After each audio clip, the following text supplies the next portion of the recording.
नमस्कार मित्रों, इल्विन क्लासेस के यूट्यूब प्लेटफॉर्म पे आपका बहुत बहुत स्वागत है। मेरा नाम विवेक है। हम लोग हाईलाइटेड टॉपिक को लेकर कक्षाएं प्रारंभ किए हैं। उसी क्रम में आज हम बात कर रहे हैं प्रमुख भारतीय पठार, उनकी अवस्थिति तथा विशेषता।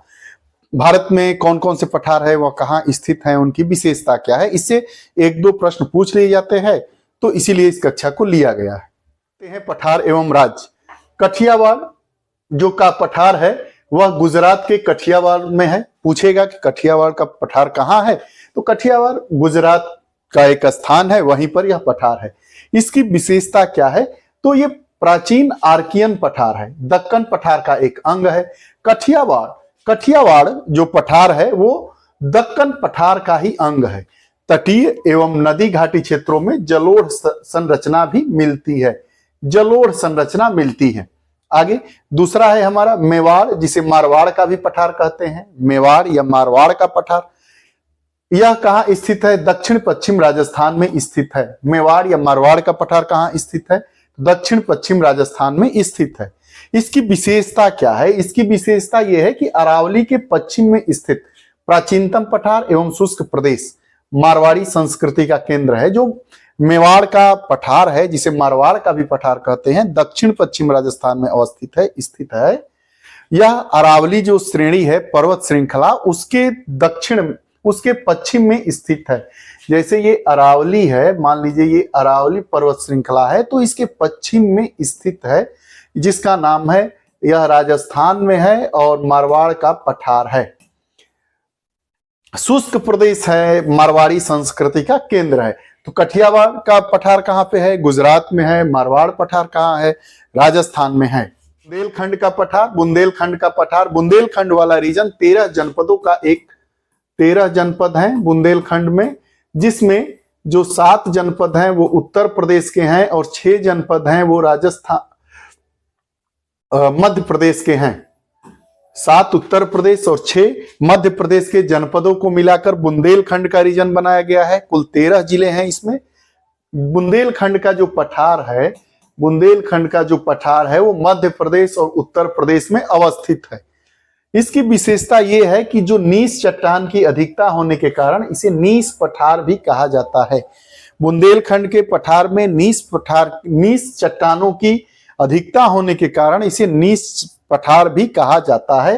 कहाँ है, तो बुंदेलखंड पठार मध्य प्रदेश और उत्तर प्रदेश में अवस्थित है, अर्थात इसका विस्तार मध्य प्रदेश में भी है और उत्तर प्रदेश में भी है। आगे बघेलखंड। बघेलखंड में हमारे मध्य प्रदेश के भी कुछ जनपद आते हैं, छत्तीसगढ़ के भी कुछ जनपद आते हैं। तो जो बघेलखंड का पठार है वह मध्य प्रदेश और छत्तीसगढ़ में अवस्थित है। इसकी विशेषता यह है कि कैमूर और मैकाल पहाड़ी के मध्य स्थित ऊबड़ खाबड़ पठार है। कैमूर पहाड़ी और मैकाल पहाड़ी के मध्य कौन सा पठार स्थित है, ऑप्शन में दे देगा बघेलखंड, बुंदेलखंड, मारवाड़ का पठार या धारवाड़ का पठार, कठियावाड़। तो आप बताएंगे कि जो कैमूर की पहाड़ी और मैकाल की पहाड़ी के मध्य स्थित जो हमारा पठार है उसका नाम बघेलखंड पठार है। बघेलखंड पठार स्थित है, इसका विस्तार कहाँ कहाँ है, मध्य प्रदेश और छत्तीसगढ़ में है। पहले जो छत्तीसगढ़ था वो मध्य प्रदेश का ही हिस्सा था। वर्ष 2000 में यह इसको मध्य प्रदेश से हटाकर छत्तीसगढ़ एक अलग राज्य बना दिया गया। छोटा नागपुर का पठार। छोटा नागपुर पठार जो है इसकी अवस्थिति 5 राज्यों में है, झारखंड, बिहार, पश्चिम बंगाल, उड़ीसा और छत्तीसगढ़। छोटा नागपुर का पठार पूछता है बार बार। छोटा नागपुर का पठार जिसका विस्तार है झारखंड में भी है, बिहार में है, पश्चिम बंगाल, उड़ीसा और छत्तीसगढ़ में है। इसकी विशेषता क्या है, यह भारत का प्राचीनतम पठार है, यह पाट पठार है। यहाँ पे यूरेनियम, कोयला, लोहा, बॉक्साइट, अभ्रक के बृहद भंडार पाए जाते हैं।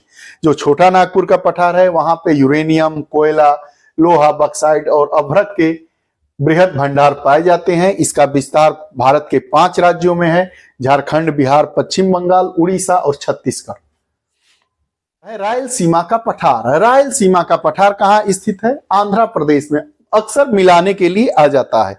बघेलखंड मध्य प्रदेश और छत्तीसगढ़, बुंदेलखंड मध्य प्रदेश और उत्तर प्रदेश, रायलसीमा का पठार आंध्र प्रदेश में है। इसकी विशेषता यह है कि यह आंध्र प्रदेश के पश्चिमी भाग में स्थित प्राचीन शुष्क पठार है।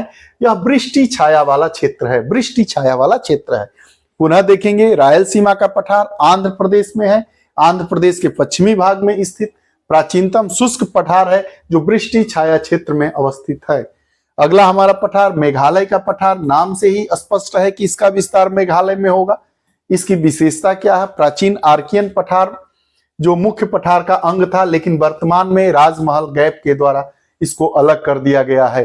जो मेघालय का पठार है वह आर्कियन पठार है जो मुख्य पठार का अंग था, लेकिन किसके द्वारा? जो राजमहल की पहाड़ियां हैं उसके द्वारा इसको, इस मेघालय के पठार को और इसको अलग कर दिया गया है।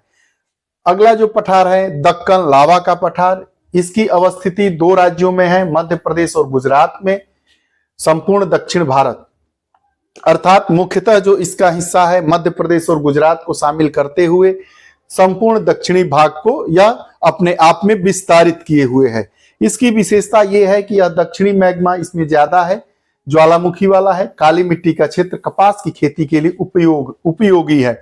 जो दक्कन लावा का पठार है वो कपास की कृषि के लिए महत्वपूर्ण है। का पठार मालवा का पठार कहाँ है? राजस्थान एवं मध्य प्रदेश का हिस्सा है जो अरावली एवं विंध्य श्रृंखला के मध्य स्थित है। अरावली और विंध्य श्रृंखला के मध्य स्थित कौन सा पठार है? इसके मध्य स्थित कौन सा पठार है? मालवा का पठार है।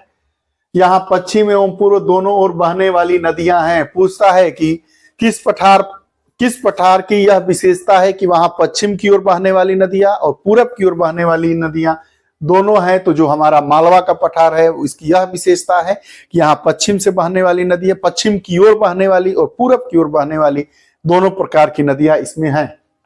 दंडकारण्य पठार, दंडकारण्य पठार यह छत्तीसगढ़, उड़ीसा, तेलंगाना तथा आंध्र प्रदेश राज्य तक फैला हुआ है।